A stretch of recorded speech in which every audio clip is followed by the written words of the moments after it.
Well, Captain America Brave New World finally landed, and guess what? It was just as bad as we all expected. Shocking, right?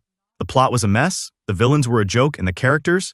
Well, let's just say they existed. At this point, Marvel dropping another dud isn't even surprising, it's just routine. But hey, there was one small silver lining. Bucky Barnes showed up. That's right, the Winter Soldier himself graced the screen, and for a brief moment, it almost felt like old-school Marvel again. Almost.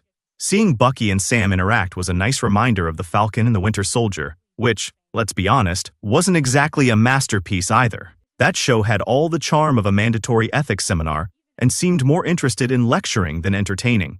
But at least it gave Bucky some screen time, unlike the last few years where Marvel's been too busy fumbling their entire cinematic universe to remember he exists. Now, in Captain America, they've defanged him and turned him into, wait for it, a politician. Because what this franchise really needed was less of Bucky breaking bones and more of him filing paperwork.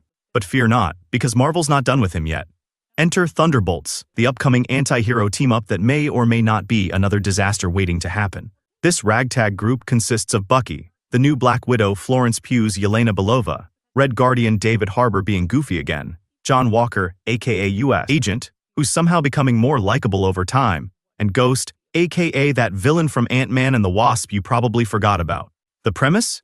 They get thrown into a deadly mission where they'll have to confront their darkest pasts. Sounds intense, right?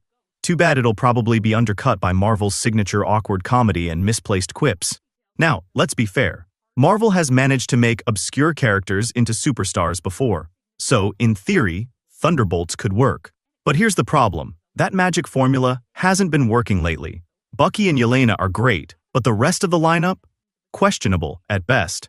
Red Guardian feels like he wandered out of a rejected Deadpool script, Ghost has the charisma of a wet napkin, and John Walker, well, he's actually growing on me, which is something I never thought I'd say after Falcon and the Winter Soldier. At this point, I'm just here for Bucky. Marvel's been floundering, desperately trying to recapture its glory days, and Thunderbolts feels like another shot in the dark. Will it be a surprise hit, or another entry in Marvel's What Went Wrong documentary series? Who knows?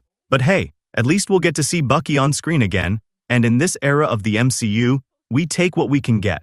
So, what do you guys think? Will Thunderbolts actually be good, or are we just setting ourselves up for another disappointment? Let me know in the comments, because honestly, at this point, Marvel needs all the feedback they can get.